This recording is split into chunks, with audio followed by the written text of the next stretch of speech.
So hello students, आपका मैं स्वागत करता हूं। मैं भवन तिवारी आपका एक और नए फंक्शन के वीडियोस में। और इस वीडियो में आज हम फंक्शन के बारे में पढ़ेंगे जो इनलाइन फंक्शन होता है। फंक्शन के आज हम जिसमें जो टॉपिक्स हैं, कुछ फंक्शंस की डेफिनेशंस क्या होती है, मैपिंग क्या होती है, उसके बाद में फंक्शन के डोमेन्स क्या होता है, डोमेन निकालते कैसे, कुछ इंपॉर्टेंट टॉपिक, कुछ इंपॉर्टेंट चीजें ध्यान में रखनी होती है आपको डोमेन निकालते वक्त। तो आज ये सब सारी चीजें इस वीडियो में हम डिस्कस करेंगे। तो अंत तक इस वीडियो को जरूर देखना, हो सके तो लाइक कर, अगर आपको अच्छा लगे तो लाइक करिए, शेयर करिए, सब्सक्राइब करिए मेरे चैनल को। आपको और अच्छी अच्छी वीडियोस आगे कॉन्सेप्चुअल वीडियोस आपको मिलती रहेंगी। तो आज हम एकदम फंक्शन जो एक बहुत ही गंभीर टॉपिक माना जाता है, ठीक है। गंभीर इसलिए माना जाता है क्योंकि बहुत ही इंपॉर्टेंट है, ठीक है। बहुत ही इंपॉर्टेंट टॉपिक है आपका पूरे मैथमेटिक्स के लिए, चाहे आप 11th की मैथमेटिक्स पढ़ेंगे, 12th की मैथमेटिक्स पढ़ेंगे, क्योंकि हर जगह पे आपको डोमेन जो होता है ये बहुत ही इंपॉर्टेंट चीज है। आपको हर जगह डोमेन के बारे में पता होना चाहिए, डोमेन को कैसे, कहां, कैसे, कब यूज करते हैं, ठीक है। क्योंकि जब आप अच्छे अच्छे क्वेश्चंस करेंगे, आप कंपटीशन एग्जाम्स की तैयारी करेंगे, जेईई एनडी वगैरह की, तो वहां पे इन सारी चीजें जो होती हैं बहुत ही इंपॉर्टेंट हो जाती है क्वेश्चंस को सॉल्व करने के लिए। बोर्ड के लहजे से तो आप केवल बस समझ सकते हैं कि हाँ ये डोमेन है, रेंज है, क्या है, कैसे है, बट मेरी कोशिश है कि आपको एकदम कॉन्सेप्ट अच्छे से समझाया जाए, ताकि अगर आप कोई एग्जाम क्रैक करना चाहें, जो आप कंपटीशन एग्जाम, तो आपके लिए आसानी हो जाए, ठीक है। तो आज हम कोशिश करेंगे आपको समझाने की डोमेन की डेफिनेशंस क्या होती है, डोमेन फंक्शंस क्या होते हैं, फंक्शंस की डेफिनेशंस क्या होती हैं, और उसको कैसे यूज करते हैं, कैसे डोमेन निकालते हैं, डोमेन का एक्चुअल मतलब क्या होता है। तो ये सारी चीजें हम आज करने वाले हैं, ठीक है। तो आइए शुरू करते हैं फंक्शन को, ठीक है। हाँ, तो आइए शुरू करते हैं फंक्शन को समझना। तो फंक्शन को समझने के लिए, समझाने के लिए मैं आपको एक एग्जांपल देता हूँ जूसर का, ठीक है। आप लोगों ने अगर मतलब कहीं भी पढ़ेंगे तो अधिकतर लोग इस एग्जांपल के साथ फंक्शन को समझाने की कोशिश करते हैं। तो मैं आपको समझाने की कोशिश करता हूँ एक एग्जांपल जूसर के तहत, ठीक है। जूसर तो आप सबके घर में होता होगा। जूसर का काम क्या होता है, उसमें आप डिफरेंट टाइप के फ्रूट्स जो होते हैं, फल होते हैं, उनको आप डालते हैं और डिफरेंट टाइप के आपको जूस या शेक मिल जाते हैं, ठीक है। ये होता है किसका काम, आपके जूसर का। सेम ऐसा काम होता है फंक्शन का। फंक्शन में भी कुछ आप इनपुट करते हैं, यानी कुछ आप डालते हैं और कुछ आपको क्या मिल जाता है, आउटपुट मिल जाता है। जैसे मैं यहाँ समझाने की कोशिश करता हूँ। मैं मान लेता हूँ ये आपके पास एक जूसर है, ठीक है। ये आपके पास एक क्या है, जूसर टाइप का है, ठीक है। ये जूसर टाइप का है। अब इसमें आप डिफरेंट टाइप की चीजें डाल रहे हैं, डिफरेंट टाइप की चीजें आप डाल रहे हैं। जैसे आपने सबसे पहले क्या डाल दिया, मान लेते हैं, हिंदी में लिखता हूं मैं, मान लेते हैं आपने इधर आम डाला, ठीक है। इधर आपने क्या डाला, आम। तो इधर आपको आउटपुट जो आपका जूसर है वो क्या करेगा, जूसर ऐसे काम करता है जैसे फंक्शन, ठीक है। ये क्या करेगा, आम डालेंगे, आम को जूस में कन्वर्ट कर देगा। तो उसका क्या बन जाएगा, इधर आम वाला जूस, मतलब आम का रस मिल जाएगा, आम का मैंगो शेक मिल जाएगा, ठीक है। आम का रस लिख देता हूं मैं, थोड़ा अच्छा रहेगा, ठीक है। अब उसके बाद मान लेते हैं आपने इसी में क्या डाल दिया, मान लेते हैं आपने इसमें अनार डाल दिया, ठीक है। आपने क्या डाल दिया, अनार। तो ये जूसर क्या करेगा, आपको आउटपुट में क्या दे देगा, अनार का रस, ठीक है।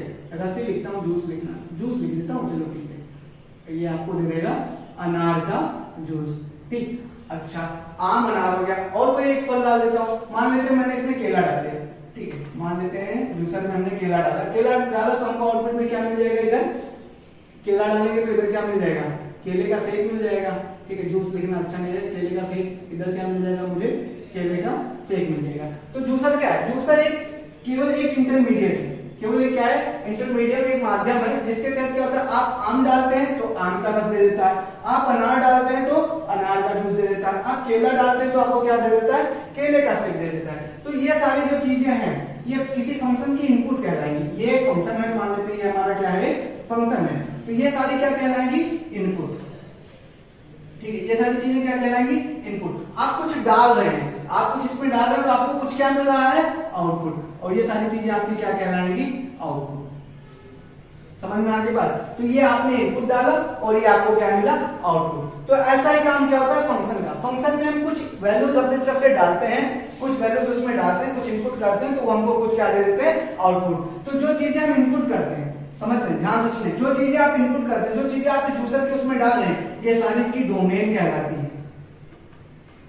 समझ में आई बात। जो चीजें आप जूसर के अंदर डालते हैं, यानी फंक्शन के अंदर जो आप इनपुट डालते हैं कलेक्टिवली, वो सारी क्या कहलाती हैं, डोमेन। हिंदी में इसी को हम क्या बोलते हैं, प्रांत। समझ में आई बात। और जो इनपुट डालने पे जो आपको आउटपुट मिलता है, इनपुट फंक्शन में डालने के बाद जो आपको क्या मिलता है, आउटपुट, तो उसी को हम क्या बोलते हैं, परिसर। उसको हम क्या बोलते हैं, परिसर। समझ में आ गई बात। जो आप इनपुट डालते हैं वो क्या कहलाता है, आपका प्रांत, और जो इनपुट डालने पे जो आपको आउटपुट मिलता है वो क्या कहलाता है, परिसर। और ये जो बीच में जूसर है ये किसका काम कर रहा है, फंक्शन का। आपको इनपुट को ले रहा है और आउटपुट को आपको दे रहा है, तो ये काम होता है आपका फंक्शन का, ठीक है। अच्छा, अब सारी चीजें तो जूसर ले लेगा, ठीक है। इसमें यहाँ पे हमको डिस्कशन करना होता है, यहाँ पे हमको ज्यादा क्या करना होता है, डिस्कशन। देखो परिसर तो फिक्स है, अगर आप कुछ इनपुट डालेंगे तो आपको आउटपुट मिलेगा, अगर आप कुछ इनपुट डालेंगे तो आपको क्या मिलेगा, आउटपुट। लेकिन समस्या हमको डिस्कस क्या करना चाहिए, हमको डिस्कस करना चाहिए इनपुट, जो आपका प्रांत है, जो आप डाल रहे हैं, ठीक है। जो आप इस फंक्शन के अंदर डालेंगे, आउटपुट तो जो आप डालेंगे उसी के अकॉर्डिंग मिलेगा, ठीक है। तो आउटपुट क्या डिपेंड कर रहा है, इनपुट पे। आउटपुट कहाँ डिपेंड कर रहा है, इनपुट पे। आपने कैसा इनपुट दिया तो वैसे आपको क्या मिल जाएगा, आउटपुट, ठीक है। अब यहाँ पे हम देखते हैं प्रांत के बारे में। अब मान लीजिए इसी जूसर में अभी मैं बजरी डाल दूं, समझ रहे हो, बजरी समझते हो, अरे ये जो रोड में बनता है कंक्रीट वगैरह, ठीक है। अब वो डालो, मिक्सर आपका कुछ देगा इधर, मिक्सर आपका कुछ आपको देगा, आउटपुट नहीं दे पाएगा, मिक्सर आपका खराब हो जाएगा। इसमें ईंट डाल दो, छोटे छोटे पत्थर लाके डाल दो, ठीक है, तो कुछ आउटपुट देगा, नहीं देगा। समझ में आई बात, क्यों, क्योंकि ये जो एक फंक्शन है, ये क्या है, फंक्शन। जूसर एक फंक्शन है, ये किस पे, ये वेजिटेबल्स और सब्जियों के लिए, वेजिटेबल्स और फ्रूट्स के लिए, यानी सब्जियों और फलों के लिए, ना कि ईंट पत्थर के लिए। तो ईंट पत्थर जो है उसके डोमेन में नहीं है, ईंट पत्थर जो है उसके डोमेन में नहीं है। तो अगर इसके डोमेन की अलग की चीज जो इसके डोमेन में नहीं है, जो इसके प्रांत में नहीं है, अगर वो चीजें आप डालेंगे तो आपको आउटपुट क्या है, नहीं मिल पाएगा। समझ में आई बात। तो हमको जब कोई फंक्शन देखते हैं, जब किसी फंक्शन का होता है, तो उसके लिए हमको उसका जो डोमेन होता है वो डिफाइन करना पड़ता है कि कौन कौन सी चीजें ले लेगा जिसपे हमको ये आउटपुट देगा। समझ में आई बात, क्या आप समझ रहे हैं। प्रांत, तो प्रांत बहुत इंपॉर्टेंट है। यही जूसर आपका ले लूं मैं, ठीक है। मैं इसी जूसर को आपके सामने फिर से कोशिश करता हूं बनाने की, ठीक है। यही जूसर मैंने ले लिया और इसी जूसर में अब मैं क्या कर रहा हूं, मैं इसमें कुछ ऐसी चीजें डाल रहा हूं इनपुट पे। जैसे मान लेते हैं यहाँ पे मैंने ईंट डाल दी, पत्थर डाल दिया, और ईंट पत्थर हो गया। यहाँ पे मैं लोहा डाल देता हूं।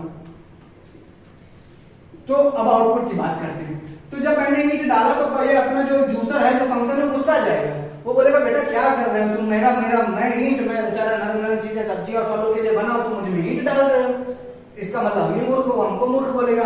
पत्थर डालेंगे तो उसको दिक्कत होगी, लोहा डालेंगे तो उसको दिक्कत होगी।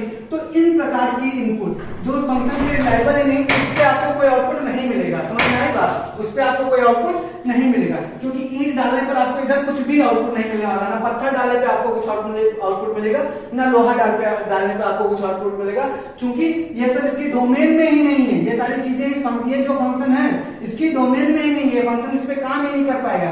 तो ये जानना बहुत इंपॉर्टेंट होता है कि कौन सी चीज किसके डोमेन में रखनी है, कौन सी किसके डोमेन में नहीं रखनी। तो जो आप इनपुट डालते हैं वो सारी क्या कहलाती है, डोमेन। और इनपुट डालने पे जो आपको आउटपुट मिलता है वो सारा क्या कहलाता है, रेंज। और जिसके अंदर आप डाल के वैल्यू और आउटपुट निकालते हैं उसको हम क्या बोलते हैं, फंक्शन। समझ में आई बात। तो अब आगे हम सीखेंगे मैपिंग डायग्राम और फंक्शन की डेफिनेशन। क्या आपको इनपुट और आउटपुट क्लियर है, क्या आपको डोमेन और रेंज क्लियर है। जो जूसर के अंदर जो तुम फल डालोगे वो तुम्हारा क्या कहलाएगा, इनपुट, उसी को हम क्या बोलते हैं, डोमेन। और जो आपको उधर आउटपुट मिलेगा उसी को हम क्या बोलते हैं, परिसर। समझ में आई बात, आगे मिलते हैं।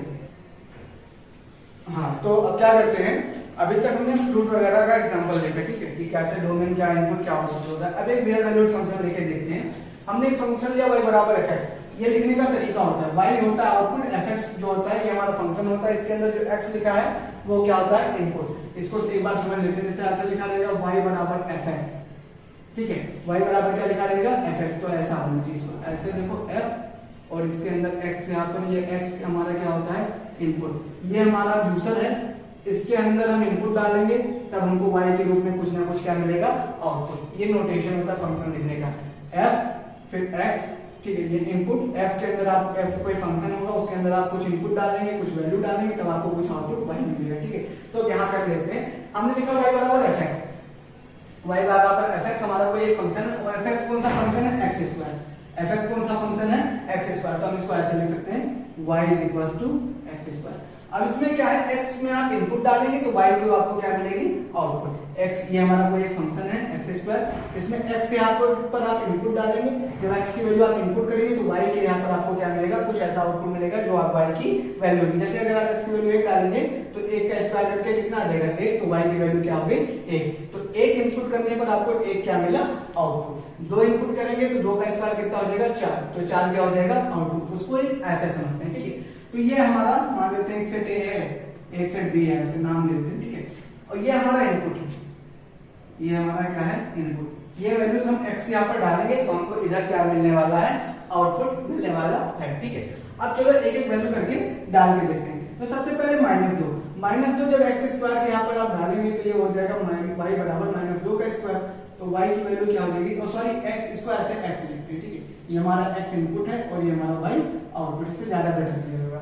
तो x की वैल्यू जब हम कितना डाल रहे हैं, -2, x की वैल्यू जब -2 डाल रहे हैं तो y की वैल्यू कितनी आ रही है 4।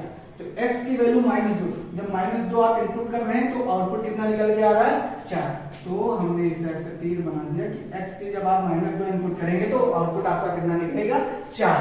अब मैं x की वैल्यू आगे बढ़ के कितना डालता हूँ, -1 जब डालूंगा तो जब -1 डालूंगा तो ये हो जाएगा y बराबर -1 का स्क्वायर, ठीक है। -1 का स्क्वायर जब होगा तो y की वैल्यू कितनी हो जाएगी 1, यानी x की वैल्यू जब -1 इनपुट में कर रहा हूं तो y की वैल्यू मेरी कितनी आ रही है 1 आ रही है। अब मैं x की वैल्यू आगे बढ़ के 0 डालता हूं, तो x की वैल्यू जब मैं 0 डालूंगा तो y मेरा जो आउटपुट है वो 0 का स्क्वायर, यानी y की वैल्यू भी क्या आ गई 0। तो x 0 इनपुट करता हूं तो y की वैल्यू मेरी क्या आ जाती है 0। अच्छा x की वैल्यू 1 ऐसे मैं चेक करता हूं, x बराबर जब मैं 1 डालूंगा तो y बराबर मेरा हो जाएगा 1 का स्क्वायर, यानी y की वैल्यू मेरी आ गई 1, यानी एक इनपुट पे आउटपुट भी मेरा क्या मिल रहा है 1, ठीक है। तो एक इनपुट, 2 इनपुट पे एक आउटपुट मिल सकता है, इसमें घबराने वाली बात नहीं है। अच्छा, अब x बराबर मैं 2 डालता हूँ, x बराबर मैं क्या डालता हूँ 2, तो जब x बराबर मैं 2 डालूंगा तो अब मेरा y बराबर था x स्क्वायर, तो ये हो जाएगा 2 का स्क्वायर, और 2 का स्क्वायर करने पे कितना आएगा, 2 का स्क्वायर करने पे आंसर आएगा 4। तो x की वैल्यू जब मैं 2 इनपुट करता हूं तो मेरा आउटपुट कितना आता है 4, समझे। तो ये मेरा इनपुट और ये मेरा आउटपुट। मैंने क्या बताया था, इनपुट जो होता है वही आपका क्या होता है डोमेन। फंक्शन में जो आपका इनपुट होता है वही क्या होता है डोमेन। तो इसका जो डोमेन यानी जो इसका प्रांत है, इसका जो डोमेन यानी प्रांत है, प्रांत क्या आ जाएगा इसका -2 -1 0 1 2, -2 -1 0 1 2, ठीक है। रिलेशन और फंक्शन में इतना ही डिफरेंस होता है। रिलेशन में क्या होता था कि ये जो आपका इनपुट होता था उसमें सारे वैल्यू उसमें नहीं आते थे प्रांत में, लेकिन इसमें क्या हो जाए सारी वैल्यूज क्या आ जाएंगे आपकी प्रांत में। तो जो जितनी इनपुट होंगी वो सारे क्या कहलाएंगे प्रांत, और जो आपको आउटपुट मिला वो आपका क्या कहलाएगा परिसर। जो आपको आउटपुट मिला ये सारे इनपुट डालने पे वो आपका क्या कहलाएगा परिसर, समझे। परिसर यानी इसकी को इंग्लिश में क्या बोलते हैं रेंज। तो रेंज क्या क्या मिला आपको 0 1 4 0 1 4, ठीक है। तो ये आपका क्या हो गया प्रांत, क्या हो गया जो आपने इनपुट डाला वो आपका प्रांत, जो आपको आउटपुट मिला वो आपका क्या हो गया परिसर। अच्छा, एक और चीज करते हैं, ये प्रांत हो गया परिसर हो गया, सह प्रांत भी लिख देते हैं, सह प्रांत, ठीक है। तो सह प्रांत में ये जो पीछे वाला आउटपुट जितने आ सकते थे इतने आउटपुट आ सकते थे, जो आए वो तो परिसर कहलाएंगे, जो आ सकते थे वो क्या कहलाएंगे सहप्रांत। तो कितने आउटपुट आ सकते हैं, इधर वाले सारे आउटपुट आ सकते थे, ठीक है। आउटपुट क्या क्या आ सकते थे, इधर के आने वाले 0 भी मिल सकता था, 1 भी मिल सकता था, 2 भी मिल सकता था, 3 भी मिल सकता था, 4 भी मिल सकता था, ठीक है। तो जो आपने वैल्यू डाला, जो इनपुट डाला वो प्रांत, जो आपने इनपुट डाला वो प्रांत, जो आपको आउटपुट मिला, जो आपको जूसर मशीन में जूस डाल फल डालने के बाद जो जूस मिला वो क्या मिला परिसर। और जितने जूस मिल सकते थे यानी जितनी वैल्यूज आपको जितने आउटपुट मिल सकते थे वो सारे क्या कहलाएंगे सहप्रांत। यहाँ पे सारे आउटपुट मिल सकते थे, ये दोनों आउटपुट क्यों नहीं मिले, क्योंकि इस तरीके का कोई हमारे पास इनपुट नहीं था जिससे आउटपुट है। ये जो आउटपुट है ये आउटपुट हमें मिल सकता था, ये रिजल्ट हमको ये परिसर हमको मिल सकता था, पर मिला क्यों नहीं, क्योंकि इस तरह का कोई हमारे पास इनपुट ही नहीं था। ऐसा कोई इनपुट था ही नहीं जो हम इस पे डाल सके। यहाँ पे वैसे इनपुट है, अगर अभी इसी फंक्शन जो अभी मैं आपको समझने की कोशिश करो कि परिसर और सहप्रांत में अंतर क्या होता है। परिसर क्या होता है जो आउटपुट आया वो इनपुट डालने पर, और सहप्रांत क्या होता है कि ऐसे आउटपुट जो आ सकते थे। 2 और 3 आउटपुट इसमें तो नहीं आया, लेकिन क्या 2 और 3 आ ही नहीं सकते थे, आ सकते थे, क्योंकि हमारे पास ऐसा इनपुट ही नहीं है कि ये 2 और 3 आउटपुट आए अभी के लिए। लेकिन अगर मेरे पास इनपुट पे मान लो x की वैल्यू अंडर रूट 2 होती, ठीक है, मान लो मेरे पास x की वैल्यू क्या होती है अंडर रूट 2, तो y मेरा क्या हो जाता, y बराबर हो जाता मेरा अंडर रूट 2 का स्क्वायर, और अंडर रूट 2 का स्क्वायर कितना हो जाता है आपका 2 हो जाता, नहीं हो जाता, हो जाता ना।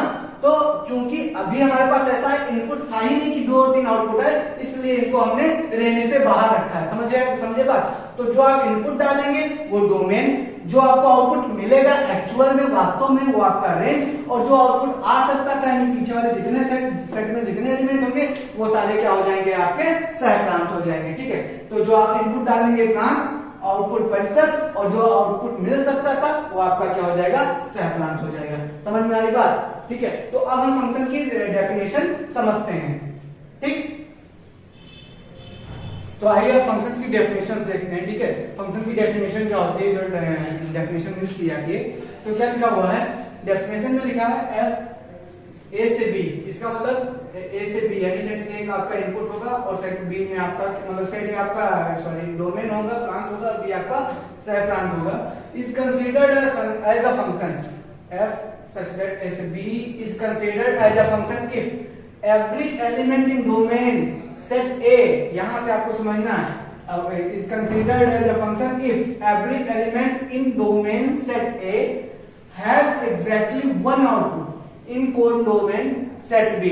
एक फंक्शन जो है, कोई एक रिलेशन तभी फंक्शन कहलाएगा, कोई एक रिलेशन तभी फंक्शन कहलाएगा जब आपका जो इनपुट होगा यानी जो आपका क्या होगा प्रांत, जो आपका डोमेन होगा, उसके प्रत्येक क्या लिखा एवरी एलिमेंट, प्रत्येक इनपुट पे कुछ ना कुछ आपको एक क्या मिलेगा, एक और एक आउटपुट मिलना चाहिए। समझ में आ गई बात, एक इनपुट से एक ही आउटपुट मिलना चाहिए। लिखा है every element in domain set है, यानी जो आपका सेट होगा उसके प्रत्येक अवयव से हैज एक्जैक्टली वन आउटपुट, कम से केवल और केवल एक आउटपुट आपका सेट बी में होना चाहिए, तब वो जो है फंक्शन कहलाएगा। हिंदी में इसी को क्या बोलते हैं, एक समुच्चय ए से समुच्चय बी का संबंध एफ एक फलन कहलाता है यदि समुच्चय ए के प्रत्येक अवयव का, समुच्चय ए के प्रत्येक अवयव का समुच्चय बी में केवल और केवल एक प्रतिबिंब हो, मतलब केवल एक इनपुट पे एक ही आउटपुट हो, ये नहीं कि एक इनपुट पे आपका दो आउटपुट हो, तब वो आपका क्या कहलाएगा फंक्शन कहलाएगा। एक समुच्चय ए से समुच्चय बी का संबंध एफ एक फलन कहलाता है यदि समुच्चय ए के प्रत्येक अवयव का, समुच्चय ए जो रहेगा आपका जो सेट ए रहेगा यानी आपका जो डोमेन रहेगा उसके प्रत्येक अवयव का समुच्चय बी में केवल और केवल एक प्रतिबिंब हो, तब जाके वो क्या कहलाएगा फंक्शन। तो डेफिनेशन से अगर थोड़ा नहीं क्लियर हो रही है तो भी हम मैपिंग डायग्राम से समझते हैं कि ये क्या कहना चाह रहा है, ठीक है। तो अब हम क्या करने जा रहे हैं, मैपिंग डायग्राम से इसको समझने की कोशिश करते हैं, ठीक है।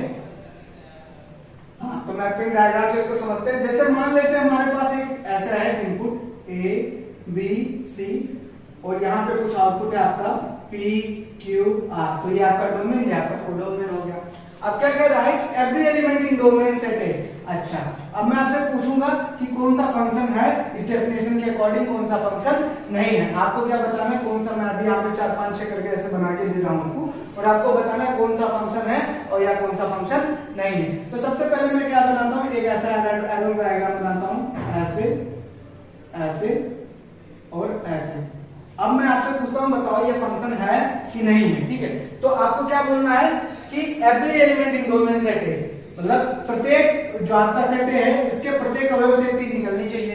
तो ए से भी निकल रही है, बी से भी निकल रही है, सी से निकल रही है। तो इस वाली कंडीशन को तो सेटिस्फाई कर रहा है कि every element in domain set है, ठीक है। एवरी एलिमेंट से निकल रहा है एग्जैक्टली वन आउटपुट इन कोडोमेन, जो आपका कोडोमेन है उसमें एग्जैक्टली वन आउटपुट होना चाहिए। तो इसका भी एक ही आउटपुट है, इसका भी एक ही आउटपुट है, इसका भी एक ही आउटपुट है। तो ये दोनों कंडीशन को फॉलो कर रहा है ना।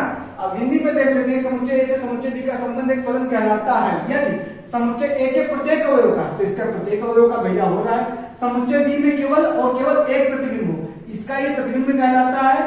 ये वाला जो आपका इनपुट होता है, आउटपुट जो होता है वो इनपुट का प्रतिबिंब कहलाता है, और जो इनपुट होता है वो आउटपुट का पूर्व प्रतिबिंब कहलाता है। उसके बाद में डिस्कशन करेंगे, इतना जरूरी नहीं है। समझ में आई बात। तो का अवयव समुच्चय बी में केवल और केवल एक प्रतिबिंब हो। तो ये हमारे तीन हमारे इनपुट से, तीनों से और केवल एक ही आउटपुट मिल रहा है, इसका मतलब ये हमारा फंक्शन का मैपिंग है। समझ में आ गई बात? इसका जो आपका इनपुट था, इनपुट के प्रत्येक एलिमेंट से एक ही आउटपुट मिल रहा है, तो ये हमारा फंक्शन का डायग्राम है। ठीक है, एक और बनाता हूं मैं रिलेशन और आपसे पूछता हूं, बताओ ये फंक्शन है कि नहीं है। अभी एकदम क्लियर हो जाएगा, टेंशन नहीं लेने का। ठीक है, ये हमने लिखा ए बी सी और यहाँ पे लिखा पी क्यू आर। अब ए से इधर आउटपुट गया, बी से इधर आउटपुट गया, सी से कोई आउटपुट नहीं निकला। अब बताओ ये फंक्शन है कि नहीं है, ये फंक्शन है कि नहीं है। तो हमको क्या बोला था कि जो आपका सेट ए हो, यानी आपका जो डोमेन हो, ये क्या कहलाता है हमारा डोमेन। जो इनपुट होता है वो क्या कहलाता है डोमेन। तो क्या बोला था कि डोमेन के प्रत्येक अवयव से आपको आउटपुट मिलना चाहिए। तो यहाँ पे 2 से तो मिल रहा है, पर इससे तो मिल ही नहीं रहा है। तो अगर मिल ही नहीं रहा तो ये हमारा फंक्शन नहीं है, एक रिलेशन है, फंक्शन नहीं है। समझ में आ गई बात? ये फंक्शन नहीं है क्योंकि प्रत्येक अवयव से हमको आउटपुट मिलना चाहिए, तो यहाँ पे मिल ही नहीं रहा है, ये भी फंक्शन नहीं है। एक और एग्जांपल लेते हैं। ठीक है, यहाँ पे मैं एक और एग्जांपल लेता हूँ, एकदम भी क्लियर हो जाएगा आपको। यहाँ पे मैंने लिया ए बी सी, यहाँ पे मैंने लिया पी क्यू आर। ठीक है, पी क्यू आर। अब मैं क्या कर रहा हूं, ऐसे कर दिया, ऐसे कर दिया, ऐसे कर दिया, या यूं कहें मैं 2 ही लेता हूं ऐसे। ये मेरा ए बी, इधर मेरा है पी क्यू आर। ठीक है, अब ए से मेरा क्या हुआ, एक ये आउटपुट निकला, एक ये आउटपुट निकला, एक ये आउटपुट निकला। अब पूछे कि ये बताओ ये फंक्शन है कि नहीं है, ये फंक्शन है कि नहीं है। तो हमने ये हमारा डोमेन है, ये हमारा को डोमेन है। हमको क्या है, इसके प्रत्येक अवयव से निकलना चाहिए, तो प्रत्येक अवयव से भैया तो आपको आउटपुट मिल रहा है, एक तो बात सही है। लेकिन क्या है, एक और चीज लिखा था कि केवल और केवल एक प्रतिबिंब हो, केवल और एक इनपुट से केवल और केवल एक ही आउटपुट मिलना चाहिए। यहाँ पे देखो एक ही इनपुट से कितने आउटपुट मिल रहे हैं, 2 आउटपुट मिल रहे हैं। इस इनपुट से आपको P भी मिल रहा है और Q भी मिल रहा है। तो कभी हो सकता है कि x एक वैल्यू डालो और y की वैल्यू आपको 2 मिले।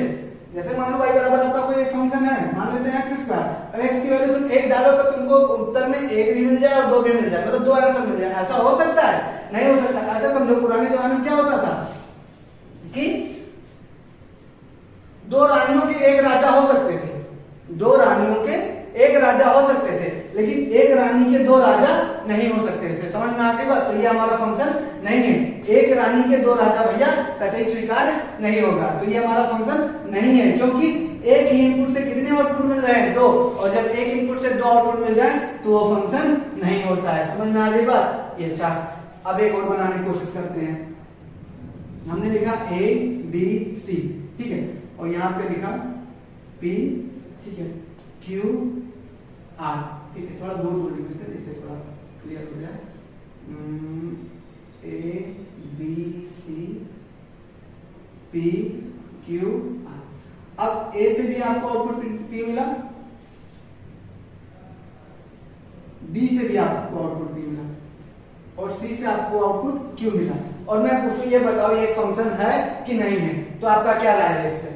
ठीक है, तो वही दोनों कंडीशन फुलफिल होनी चाहिए कि अवयव के प्रत्येक, यानी जो आपका डोमेन होगा उसका प्रत्येक अवयव से कुछ ना कुछ आउटपुट मिलना चाहिए, तो मिल रहा है।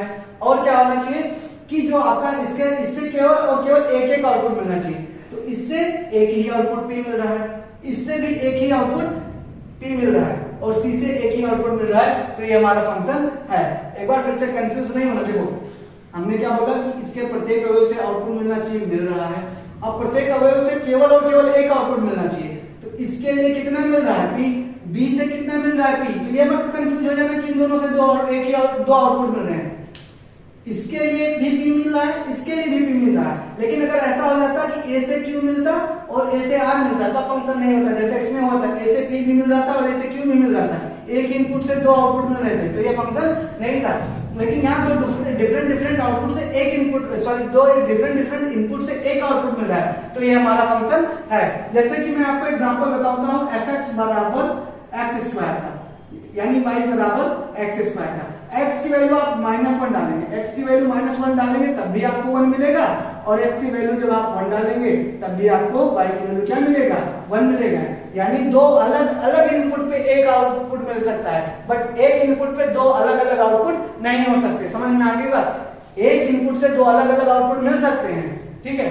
सॉरी क्या मैं बोल रहा हूँ, एक इनपुट एक ही आउटपुट मिलेगा। तो अलग अलग इनपुट से एक आउटपुट मिल सकता है, बट एक इनपुट से दो अलग अलग आउटपुट नहीं मिल सकता। सेम ही कहानी याद रखना तुम बस, दो रानी की एक राजा हो सकता था, बट एक रानी के दो राजा नहीं हो सकते थे। यही हो गया हमारा मैपिंग। तो ये हमारा फंक्शन है, समझ में आ गई बात, ये हमारा फंक्शन है। इस पे आउटपुट नहीं मिला, ये चलो हटाओ, ये कोडोमेन में है, रेंज में है ही नहीं, समझे।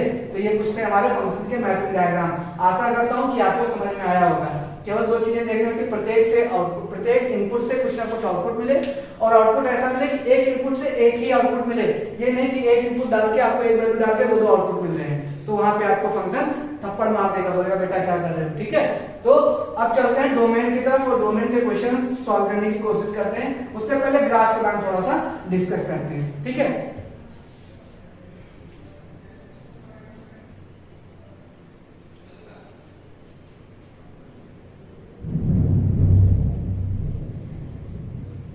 तो आइए फटाफट कुछ सवालों पे बुलडोजर चलाते हैं, ठीक है।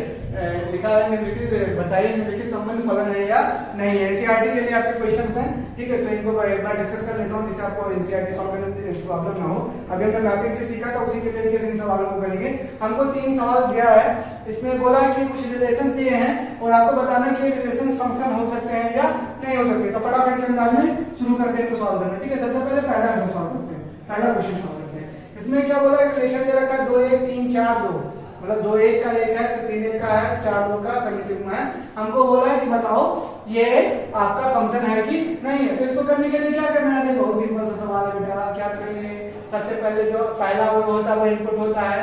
इनपुट में आपके क्या है 2 3 और 4, तो हमने लिखा 2 3 और 4। दूसरे घटक को लेकर आप क्या बना लो, दूसरे घटक को लेकर आप क्या बना लोगे, आउटपुट में क्या है 1 1 2, यानी 1 1 2 है, तो इसका मतलब 2 बार नहीं लिखेंगे, एक ही बार लिखेंगे और उसके बाद क्या हो जाएगा 2, ठीक है। अब मैपिंग करने की कोशिश करते हैं, 2 से 1 2 से 1, ठीक है। फिर 3 से 1 3 से 1, ये 3 से 1, फिर 4 से 2, फिर ये 4 से 2। ये बताओ फंक्शन है कि नहीं है। तो 2 रानियों के एक राजा चल जाएंगे, 2 रानियों के एक राजा चल जाएंगे, समझ में आ गई बात। तो ये फंक्शन हमारा है, समझे। प्रत्येक से निकल रहा है, प्रत्येक इनपुट से कुछ ना कुछ आउटपुट मिल रहा है और सबसे एक ही आउटपुट मिल रहा है। एक इनपुट से एक आउटपुट, एक इनपुट से एक आउटपुट, एक इनपुट से एक आउटपुट। तो ये हमारा क्या हो गया, फलन। याद रखना 2 रानियों से एक राजा। फटाफट के अंदर में दूसरे सवाल को सॉल्व करते हैं। दूसरे सवाल में हमसे क्या बोला है, कुछ रिलेशन दे रखा है, बोला बताओ बेटा ये फंक्शन है कि नहीं है। बोलो तुरंत करते हैं इसको। क्या क्या लिखा हुआ है, इनपुट को चेक करते हैं। इनपुट में क्या है 2 2 3 4, 2 बार है, इसका मतलब 2 बार नहीं लिखना होता। कितनी बार लिखेंगे, एक बार। 2 के बाद फिर क्या आ गया 3, उसके बाद फिर क्या आ गया 4। आउटपुट को देखते हैं, आउटपुट में आपको क्या दिख रहा है 2 4 3 4, 2 4 3 4। इसका मतलब क्या हुआ कि 2 को भी एक बार लिखना है, फिर एक बार 3 लिखना है और एक बार 4 लिखना है। 2 बार मत लिखना, नहीं तो गलती हो जाएगी। अब चलो इसका एरो डायग्राम बनाते हैं। 2 से 2, 2 से 2, तो ये हो गया हमारा 2 से 2, फिर 2 से 4, 2 से 4, 2 से 4, 2 से 4, ये हो गया 2 से 4। उसके बाद फिर 3 से 3, 3 से 3 मतलब ये हो गया 3 से 3। उसके बाद में फिर 4 से 4, ये हो गया हमारा 4 से 4, ठीक है। बताओ ये फंक्शन है कि नहीं है, चुटकी में आंसर दो, फंक्शन है। तो एक रानी के कितने राजा हो गए, एक रानी के कितने राजा दिख रहे हैं तुमको, 2। फंक्शन है नहीं है भैया, ये नहीं चलेगा। अगला थर्ड क्वेश्चन करते हैं फटाफट के अंदाज में, ठीक है। इसमें क्या हो, एक और रिलेशन दे रखा है, बताओ बेटा फंक्शन है कि नहीं है, ठीक है। चलो इसको चुटकी में उड़ाते हैं, इस सवाल पे बुलडोजर चलाते हैं। क्या लिखा हुआ है 1 2 2 3 3 4 4 5 5 6 6 7, ठीक है। 1 2 2 3 3 4 4 5 6 5 6 6 7। खटाखट के फटाफट के अंदाज में इसको करते हैं। सबसे पहले इनपुट लिखते हैं। इनपुट में क्या दे रखा है 1 2 3 4 5 6, 1 2 3 4 5 6। उसके बाद आउटपुट में क्या दे रखा है 2 3 4 5 6 7, 2 3 4 5 6 7। अच्छा इसको बताना फंक्शन 1 से 2 1 से 2 1 से 2, ये उड़ गया भाई। 2 से 4 2 से 4 2 से 4 2 से 4, फिर 3। अरे यार कहां चला गया मैं, तो नीचे थर्ड वाला कर रहे हैं ना। 1 से 2 2 से 3 2 से 3 3 से 4 4 से 5 5 से 6 6 से 7। अरे एक इनपुट एक आउटपुट, ये भी हमारा फंक्शन है। समझ में आ गई बात। तो ऐसे क्वेश्चन करते हैं। क्वेश्चन देखो, रिलेशन दिखाओ, खटाखट उनका इनपुट बनाओ, आउटपुट बनाओ, एरो डायग्राम बनाओ। बस ध्यान में 2 चीजें होनी चाहिए, प्रत्येक अवयव से निकलना चाहिए, समझ रहे हो। प्रत्येक अवयव से आउटपुट मतलब प्रत्येक इनपुट से आपको आउटपुट मिलना चाहिए और एक इनपुट पर दो आउटपुट नहीं हो सकते, एक रानी के दो राजा नहीं हो सकते, एक गर्लफ्रेंड का दो बॉयफ्रेंड नहीं हो सकता। नहीं ये हो सकता है, इस पर मैं टिप्पणी नहीं करूंगा। आगे बढ़ते हैं। अब क्या करेंगे, अभी तो हमने देखा 3 रिलेशन दिए होते हैं, उसको हमने सॉल्व करके बताया कि फंक्शन है कि नहीं। तो कोई हर बार ऐसे आपको रिलेशन देके तो पूछेगा नहीं। मान लो कोई ज्यादा सारा निकला और आपको ग्राफ बना के दे दिया और बोला बेटा बताओ ये फंक्शन है कि नहीं है, समझ में आती बात। या कोई ऐसा फंक्शन लिख दिया और बोला बेटा पहले ग्राफ बनाओ फिर बताओ ये फंक्शन है कि नहीं है, तो क्या करोगे, तो उसके लिए भी फटाफट के अंदाज में देखते हैं कैसे करते हैं। ठीक है, तो सबसे पहले मैं यहाँ पे ऐसे लिख देता हूँ आपके लिए, ऐसे हिंदी में ग्राफीय विधि से, ठीक है, ग्राफीय विधि से फलन का परीक्षण। ठीक है, ये टॉपिक मैं खुद से लिख रहा हूँ, वही इसको एनसीईआरटी में ढूंढोगे मिलेगा नहीं तुमको। ठीक है, अब ग्राफीय विधि से कैसे पता करेंगे कि कोई फलन कोई जो रिलेशन दिया हुआ फंक्शन है कि नहीं है। ठीक है, तो इसके लिए बहुत ही एक टेस्ट लगाते हैं, मल्टीपल लाइन टेस्ट, अभी करके आपको दिखाते हैं। तो सबसे पहले मान लेते हैं y बराबर fx कोई हमारा फंक्शन है, y बराबर fx हमारा कोई फंक्शन है और fx हमारा मान लेते हैं सबसे पहले x है, fx हमारा क्या है x, तो ये बन गया हमारा y बराबर x। ये हमारा कोई एक फंक्शन है, इसका हमको ग्राफ बना के बताना है कि ये फंक्शन है कि नहीं है। तो क्या करते हैं, तुम लोग तो 10वीं में बहुत करके आए हो, 10वीं में कैसे करते हो, इनपुट डाल के आउटपुट निकालते हो ना। ठीक है, तो x की वैल्यू 1 डालोगे तो y की वैल्यू क्या मिलेगी 1, x की वैल्यू 1 तो y की वैल्यू क्या, और y बराबर x को तुमने रटाया होगा, y बराबर x कैसा होता है, ओरिजिन से पास होता होगा 45 डिग्री पे इंक्लाइंड होता है, 45 डिग्री पे। ठीक है, फिर भी अगर किसी को नहीं आता तो देखो कैसे लिंक बनाते हैं ग्राफ, x यहाँ पर इनपुट डालते हैं, y का आउटपुट निकाल और y हमको मिल जाता है। इधर क्या होता है अपना x, इधर क्या होता है y, इधर x डैश होता है, इधर y डैश होता है, समझे। ये मैं पहले लिख देता हूँ कुछ वैल्यू 1 2 3, बहुत मेहनत करवाते हो तुम लोग, 4 5 6 7 ऐसे करके।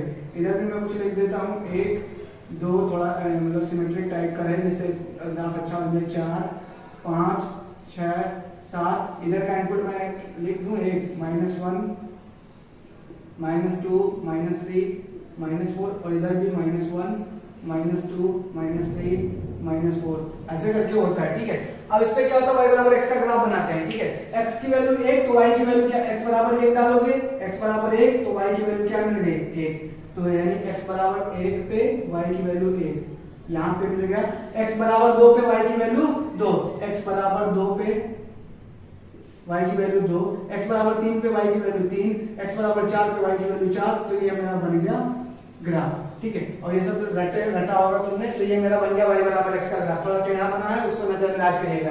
ठीक है, तो ये बन गया मेरा y बराबर x का ग्राफ। अब कोई पूछे ये बताओ बेटा ये फंक्शन है कि नहीं है, कोई पूछे ये बताओ ये फंक्शन है कि नहीं है, तुमको बस केवल एक क्या करना है, वर्टिकल लाइन टेस्ट करना है। तुमको क्या करना है, वर्टिकल लाइन टेस्ट। ठीक है, आप पढ़ो चीजों को, तगड़े से पढ़ो, पढ़ना है तो तगड़े से पढ़ेंगे, ये नहीं कि केवल बोर्ड क्लियर करेंगे। बेटा देखो एनसीईआरटी सॉल्व करके कभी तुम मतलब मैथमेटिक्स नहीं सीख पाओगे, पहली बात सुन लो, या तो एनसीईआरटी के साथ में एग्जांपल भी करो, ठीक है, या उसके अलावा भी बुक्स करो, ठीक है, तभी सीख पाओगे। केवल एनसीईआरटी पे आपने ये सब दिया ही नहीं, उसमें वर्टिकल लाइन टेस्ट वगैरह। ठीक है, अब इसमें देखते हैं कैसे पता करेंगे ये फंक्शन है कि नहीं है। तो बस केवल करना क्या, वर्टिकल लाइन टेस्ट, एक ऐसे पकड़ो और ऐसे लाइन खींच दो y एक्सिस के पैरेलल, समझ रहे हो। और अगर ये लाइन तुम्हारी ग्राफ को केवल और केवल एक बार कट कर पाए, केवल और केवल एक बार कट कर पाए तो हमारा फंक्शन होता है। तो देखो जब हमने इसको खींचा तो ग्राफ को केवल और केवल कहां पे कट कर पाई एक पॉइंट पे ना, तो हमारा फंक्शन है, समझे। तो ग्राफ को ऐसे चेक करते हैं, ग्राफ से ग्राफ बना के एक बार लाइन खींच देते हैं, वर्टिकल लाइन खींच देते हैं, अगर वो ग्राफ को केवल और केवल कितने टाइम कट करे, एक टाइम, तो हमारा फंक्शन हो जाता है। समझ में आई बात, ओके। तो ये रहा, अगला एग्जांपल लेकर मैं आपको समझाता हूं कैसे पता करते हैं ग्राफ से कि कोई फंक्शन है कि नहीं। तो कौन सा टेस्ट लगाते हैं, वर्टिकल लाइन टेस्ट, याद रखना कौन सा टेस्ट लगाते हैं, vertical line test. Vertical line test से पता करते हैं कि कोई हमारा जो ग्राफ दिया हुआ है वो फंक्शन है कि नहीं है। मैं पहले रैंडमली आपको बता रहा हूं, चलो एक और बता देता हूं, y बराबर fx बराबर x स्क्वायर, ऐसे ग्राफ जो तुमको कम से कम बेसिकली आने चाहिए। ठीक है, तो ये हमारा दिया y बराबर x स्क्वायर। अब इसका ग्राफ तो इनपुट और आउटपुट मेथड से निकालना, मैं बना के दिखा देता हूं ऐसा बनता है। ठीक है,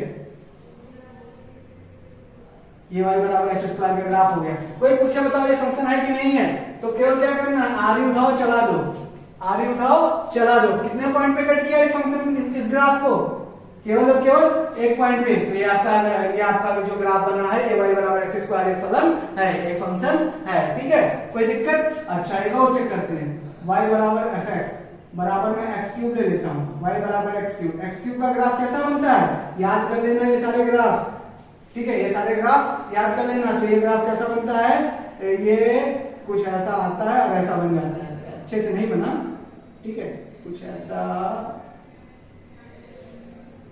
करके ऐसा बनता है, समझ रहे हैं। अब इसको कुछ फंक्शन है कि नहीं है, तो हम क्या करेंगे, ऐसे खींच देंगे और कितने लाइन पे, कितने यहाँ पे कट किया इस ग्राफ को, ये लाइन एक जगह पे, तो ये भी हमारा फंक्शन है। तो कभी भी कोई पूछे फंक्शन कैसा होता है तो ऐसे करके बता देते हैं, ठीक है।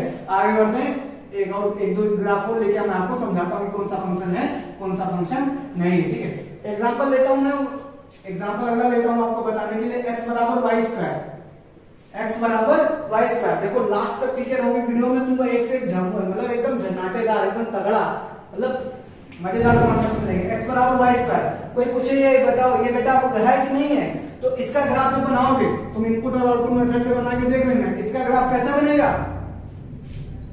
कैसा बनेगा इसका ग्राफ, है कुछ आइडिया, इसका ग्राफ ऐसा बनता है, समझे, बना के देखना, इसका ग्राफ कैसा बनेगा, ऐसा बनेगा, ठीक है।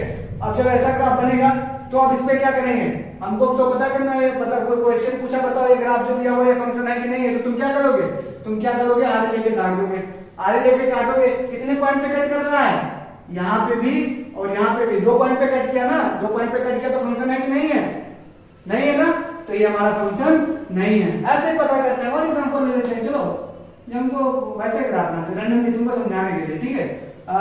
मैंने किया,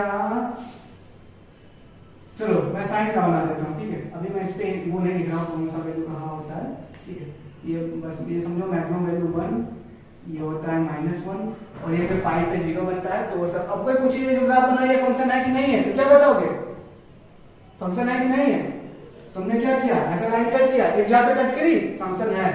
समझ में आ गया ग्राफ से कैसे चेक करते हैं, बोलो ग्राफ से कैसे चेक करते हैं, समझ में आ गया, बस इतना सिंपल सा है। अब आगे बढ़ जाए, ठीक है, तो आगे बढ़ते हैं, और आगे बढ़ते हुए अब हम क्या करते हैं, एक तो आपको फंक्शन वैल्यू निकालना सिखा देता हूँ, ठीक है, मतलब आपके एनसीईआरटी में सारे ऐसे एग्जांपल्स दिए हुए हैं जो आप कर पाए, तो आपको एक तो फंक्शन वैल्यू निकालना सिखा देते हैं। जैसे मान लो, ठीक है, कि फंक्शन वैल्यू निकालते हैं कैसे, एग्जांपल जैसे ले लिया हमने fx बराबर, कोई फंक्शन fx हमारा दिया है तो इसी को y बराबर लिख देते हैं, y बराबर fx ही होता है, fx हमारा कोई दे रखा है, ठीक है, ऐसे लिख देते हैं, y बराबर कोई हमारा fx फंक्शन है और fx फंक्शन कुछ इस प्रकार से है x² + 1, और कोई पूछे f(1) की वैल्यू बताओ, ठीक है, f(1) की वैल्यू बताओ, ये हमारा एग्जांपल है, ठीक है, f(1) की वैल्यू बताओ, f(-1) की वैल्यू बताओ, ठीक है, f(2) की वैल्यू बताओ, ऐसे फंक्शन की वैल्यू कैसे निकालें, तो ये तो मतलब बेसिक है, मुझे बताना नहीं चाहिए, मैं बता रहा हूँ।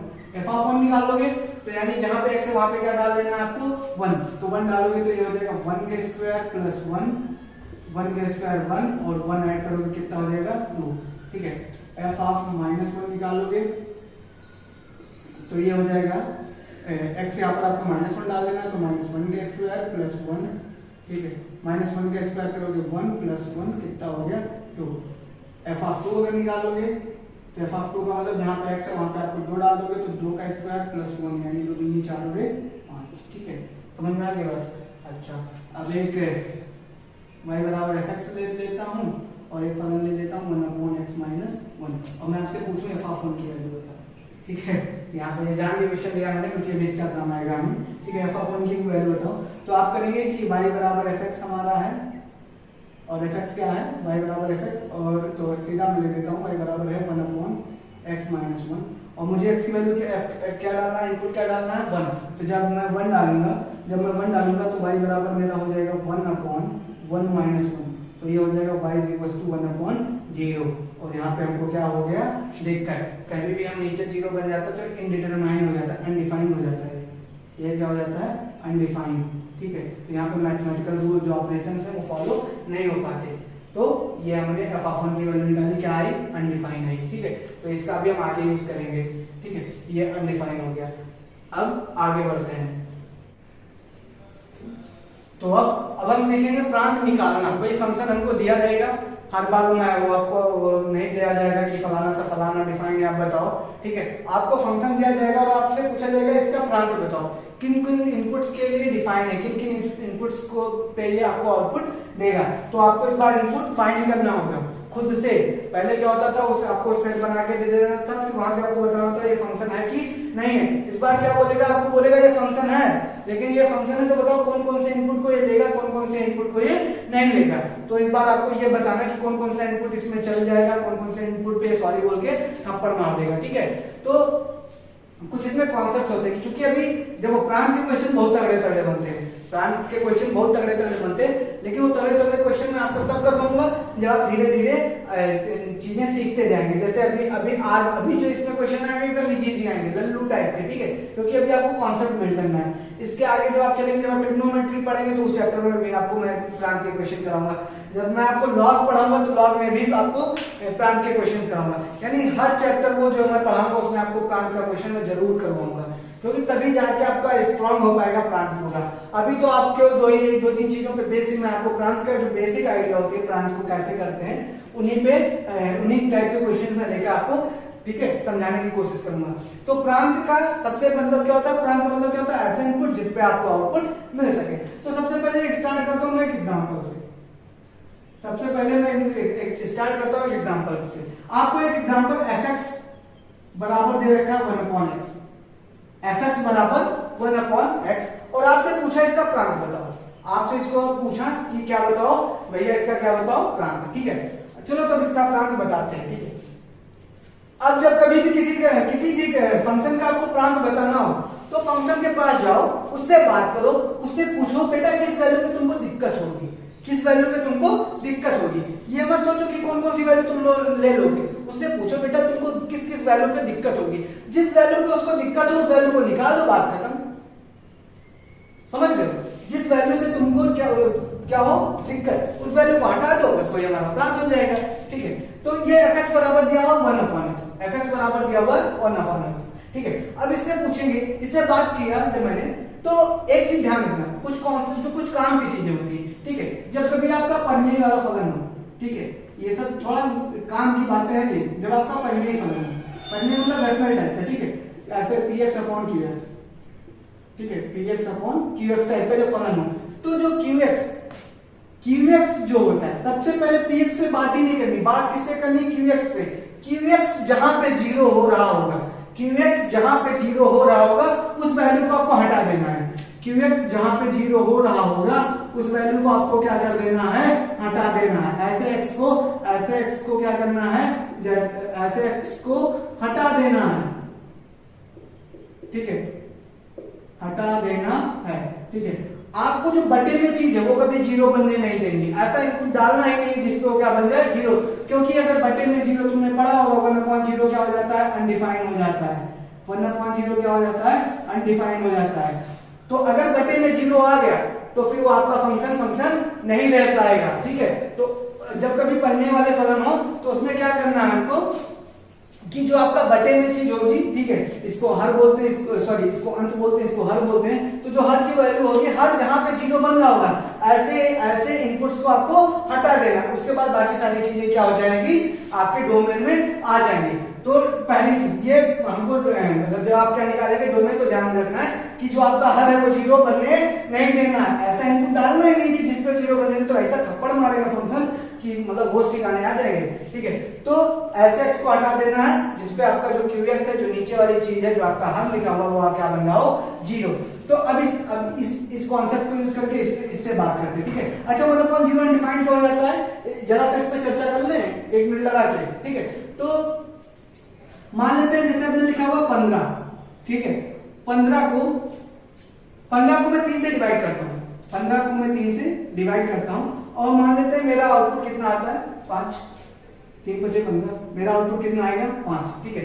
अब मान लो मुझे आउटपुट पता नहीं, मैंने मान लिया x, मैंने क्या मान लिया x, मैंने मान लिया x। अब क्या होगा, 3 से मल्टीप्लाई कर देता हूं, तो ये हो जाएगा 15 बराबर 3 × x।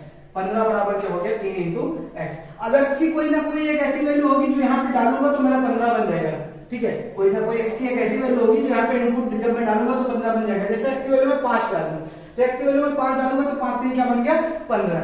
तब ये तो मेरी चीज मतलब होल्ड कर रहा है, कोई ना कोई एक ऐसी वैल्यू मिले जिसको यहाँ पे डालने पर मेरा क्या बन रहा है 15। लेकिन सेम कहानी मैं ऐसे इसके साथ करता हूँ 1/0 के साथ, ठीक है 1/0। मुझे नहीं पता क्या आएगा, मैंने मान लिया x आएगा, मैंने मान लिया क्या आएगा x आएगा। ऐसा गलत है लेकिन फिर भी समझाने के लिए मैं आपको बता रहा हूं, मैंने मान लिया क्या है x आएगा, ठीक है। अब 1 बराबर हो जाएगा, इसका पीछा गुणा कर देंगे तो 0 into x आ जाएगा, 0 into क्या हो जाएगा x, ठीक है। अब 1 बराबर हो गया 0 से x में, 0 से किसी भी नंबर में गुणा करो क्या हो जाएगा 0।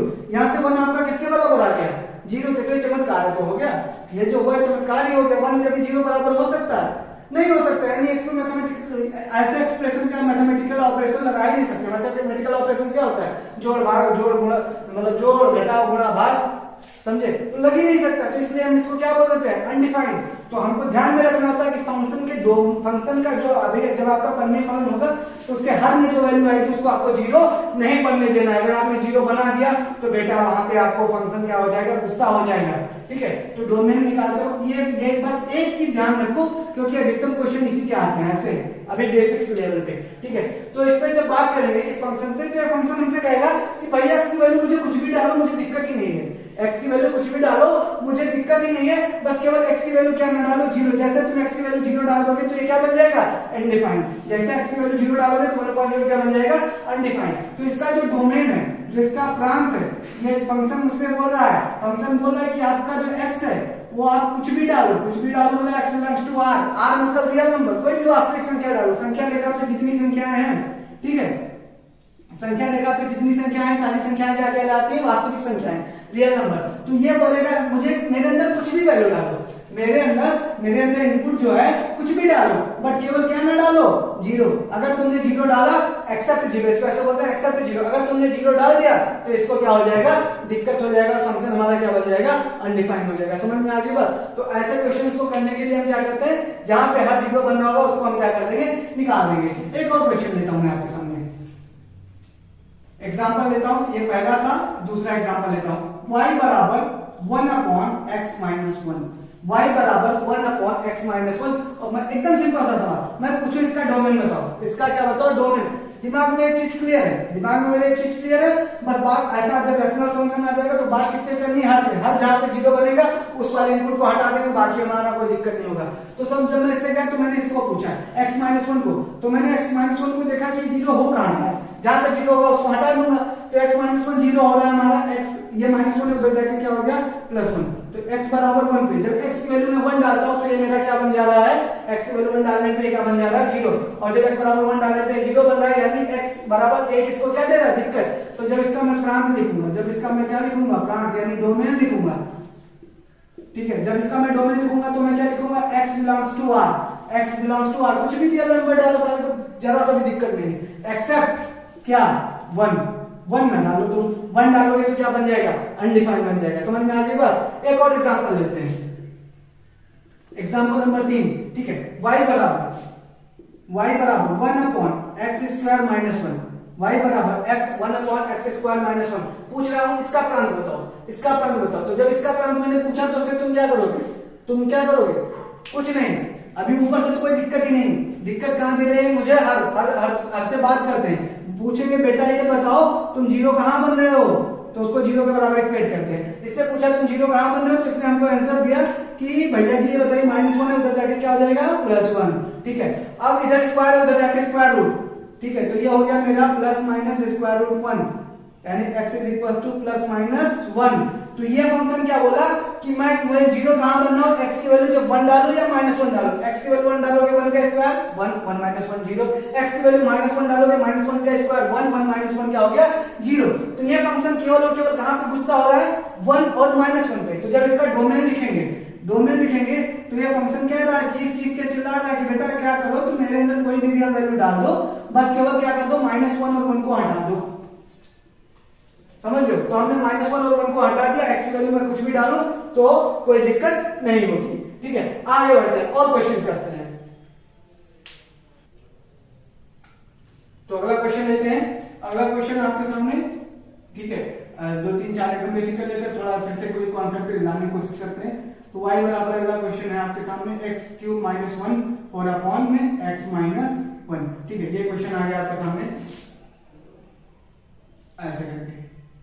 ठीक, अब ये क्वेश्चन आ गया y बराबर x क्यूब माइनस 1। ठीक है, अब इससे पूछा गया कि हाँ अब इसको सॉल्व करके इसका डोमेन बताओ। तो क्वेश्चन को ऐसे क्वेश्चन जब देखते हैं लोग तो सबसे पहले आते के मकती हैं क्या कि एक का क्यूब कर दो और फिर क्या कर दो उसमें फॉर्मूला लगा दो। मेरी भी आंखें वैसे चमक रही, मैंने एक का क्यूब कर दिया तो ऊपर बन गया a cube minus b cube. a cube minus b cube का फॉर्मूला क्या होता है, अभी 10वीं में पढ़ के आए होगे तुम। तो क्या हो जाएगा a माइनस b एक ब्रैकेट में हो जाएगा a square plus ab plus b square. ठीक है, और अपॉन में क्या हो जाएगा x माइनस 1। और उसके बाद फिर जो जनरली लोग क्या करते हैं ये और ये उड़ गया, ये और ये उड़ गया और बाकी बचा क्या y बराबर x square plus x plus 1। ठीक है, ऐसा कर देंगे। तो बेटा यहाँ पे तुमको कुंभी पाक नरम लगेगा अगर ऐसे करोगे तुम। ठीक है, ऐसे करोगे तो कुंभी पाक नरम लगेगा। ऐसे कभी काटते नहीं है कि ऊपर भी काट दो नीचे की वैल्यू काट दो। अगर काट रहे हो तो तुमको पहले लिखना चाहिए कि x बराबर 1 नहीं होगा तभी मैं काट सकता हूँ। ऐसे अगर x की वैल्यू कोई 1 ले लेगा तो ऊपर 0/0 बन रहा है। 0/0 भी इनडिटरमिनेट फॉर्म होती है, इसको कभी कोई काट नहीं सकता है। ठीक है, तो अगर तुम काट रहे हो तो तुम मूर्ख हो। अगर अपनी मूर्खता से बचना है तो तुमको पहले लिखना पड़ेगा कि मैं उस केस में काट रहा हूँ जब x की वैल्यू 1 नहीं हो सकती। समझ रहे हैं? तो इससे आपका सॉल्यूशन मिस हो जाता है। अब जब इसको काटने के बाद आपसे कोई डोमेन पूछे तो क्या बताओगे? बोलोगे भैया कुछ भी डालो तो गुस्सा आएगा नहीं, x बिलोंग्स टू r, कुछ भी डालो। लेकिन ऐसा करोगे तो तुम्हारा क्वेश्चन क्या हो जाएगा, गलत हो जाएगा। तो इसको ऐसे करके काटना नहीं होता है, समझ लो बातों को। ठीक है, अगर काट रहे हो तो तुम पहले लिखो कि x माइनस 1 जो है वो can not be equal to 0, तब मैं ये काट रहा हूं। समझ रहे हो, कॉन्सेप्ट सीखो, क्वेश्चन तो लग ही जाएंगे। x minus 1 can not be equal to 0, जब x माइनस 1 जो है वो 0 नहीं हो सकता तब मैं ऊपर नीचे ऐसे कैंसिल कर सकता हूं, वरना मैं कैंसिल नहीं कर सकता हूं। तो इसका डोमेन जो एक्चुअल आएगा वो क्या आएगा, x belongs to r except 1। ठीक है, एक को हटा के। तो ऐसे काटोगे तो बेटा दिक्कत होगी क्वेश्चंस में, मतलब गलती होने के चांसेस।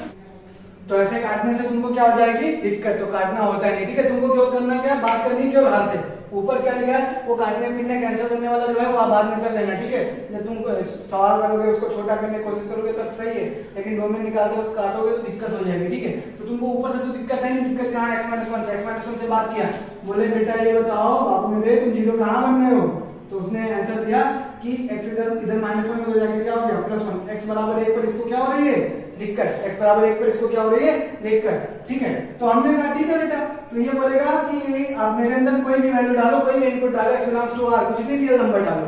रियल नंबर क्या, संख्या रेखा पे जितनी संख्या कुछ भी डालो मुझे दिक्कत नहीं होगी, केवल किसको ना डालो भैया, एक को हटा के। तो ये हमारा हो गया इसका प्रांत। समझ रहे हैं? तो ऐसे क्वेश्चंस में हमको काटना कैंसिल करना नहीं होता है। तो आपने क्या सीखा, इसके लिए मैं अगला क्वेश्चन आपको दे रहा हूं, यहां से आपको होशियारी का पता करता हूं। तो अगला question x upon x cube minus x. ठीक है, अगला क्वेश्चन आ गया आपके पास y बराबर x cube minus x, x upon x cube minus x. इससे पूछा जाए इसका प्रांत बताओ। तो फिर इसका जब प्रांत बताने बारी आई तो फिर लोग क्या किए, अब यहाँ पे गलती तो वही है, वो गलती करनी है ही नहीं तुमको। ठीक है, तो अभी तो मैंने बताया कि तुम हर से बात करोगे, तो चलो ठीक है, कुछ लोग तो एक्स कॉमन करके काट ही देंगे सबसे पहले, तो काटना नहीं है। बात किससे करनी है आपको, दो में सॉरी हर से पूछा बेटा ये बताओ तुम कहाँ पे 0 होगे। ठीक है, तो जब कहाँ पे 0 होगे तो अब लोग करते क्या, यहाँ पे देखना, अभी तक 10वीं तक तुम लोग बहुत छोटी छोटी गलतियां करते, तो करना नहीं। लोग क्या करते हैं, एक्स क्यूब इधर माइनस एक्स उधर क्या हो गया प्लस एक्स। अब यहाँ से क्या करेंगे, एक एक्स काट देंगे तो बताएंगे x square is equal to 1, x square is equal to 1 और x की वैल्यू यहाँ पे -1 और 1 डाल देंगे। ठीक है, तो ये ऐसा करने से आपके दो चीज मतलब सही है, ऐसा करने से इसके आने चाहिए थे 3 रूट्स, लेकिन अभी आपको कितने मिलेंगे 2, क्योंकि एक आपने क्या कर दिया कैंसिल कर दिया, तो कैंसिल नहीं करना होता है। ठीक है, अभी आपको अंदर समझ में आएगा, कैंसिल कर दोगे तो x स्क्वायर बराबर 1, तो यहाँ से x की वैल्यू क्या आ जाएगी -1 और +1। ठीक है, x की वैल्यू आ जाएगी -1 और +1। लेकिन अभी इसको दूसरे नजरिए से देखो, ओरिजिनल वाला जो सही तरीका है, जेन्युइन मैथमेटिक्स वाला तरीका है, हमने इसको बोला बेटा तुम 0 कहाँ, अब x कॉमन कर लिया, x कर लिया कॉमन, तो ये हो गया x स्क्वायर -1 बराबर 0। अब दो संख्याओं का गुणनफल 0 लिखा है, तो दो संख्याओं का गुणनफल अगर 0 लिखा है तो इसका मतलब क्या हुआ, या तो ये 0 होगा या तो ये 0 होगा।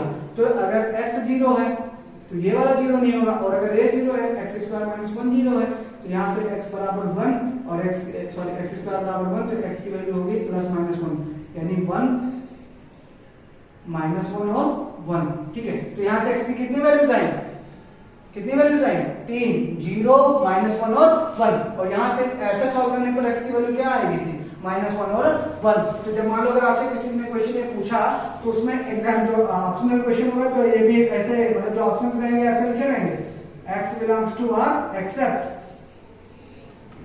-1 1, और दूसरा मान लेते हैं ऐसे लिखा रहेगा x belongs to R except -1 0 1। अब तुमने अगर इस वाले तरीके से काट के लगाया, यहीं से कॉमन करके काट दिया, तो तुम तो केवल किसको टिक करके आओगे, इसको। लेकिन ये तुम्हारा क्वेश्चन क्या हो जाएगा, गलत। हमको कभी कैंसिल करना होता नहीं, उससे हमारा एक सॉल्यूशन गायब हो जाता है। तो इसका राइट आंसर क्या हो जाएगा, ये वाला। कि अब यहाँ पे 0 डाल के देखो, 0 माइनस 0 क्या बन जाएगा, 0 ना। तो इसको 0 पे भी दिक्कत होगी, -1 पे भी दिक्कत होगी, 1 पे भी दिक्कत होगी। तो इसका डोमेन है x belongs to R except -1 0 1। समझ रहे हैं। अगले क्वेश्चन की तरफ, अगले क्वेश्चन अब इस बार हम आपके सामने लेने वाले हैं, ठीक है। ये क्वेश्चंस हो गए, ज्यादा प्रैक्टिस इसमें करवाएंगे, वीडियो लंबा हो जाएगा, इसमें भी बहुत सारे क्वेश्चंस किए जा सकते हैं, ठीक है। मैं काम करूंगा, अपने टेलीग्राम चैनल पे इसके क्वेश्चंस डालूंगा, आप वीडियो के नीचे आपको लिंक मिलेगी, वहां से आप ज्वाइन कर सकते हो और क्वेश्चन सॉल्व कर सकते हैं, ठीक है। अच्छे क्वेश्चन आपको मिलेंगे, अच्छे किताबों के क्वेश्चन मिलेंगे, ठीक है। अब मैं क्या करता हूँ, आपके सामने वर्गमूल फलन की बात करता हूँ, ठीक है। अब मैं आपके सामने किसकी बात करता हूँ, वर्गमूल फलन की, ठीक है। स्क्वायर रूट फंक्शन, इसका डोमेन निकालने का बेसिक आइडिया क्या होता है, ठीक है, वर्गमूल फलन, ठीक है। तो इसमें जब आप कभी फंक्शन मतलब जो आपका y बराबर ऐसे कोई फंक्शन दिया रहेगा, y बराबर समथिंग, ठीक है।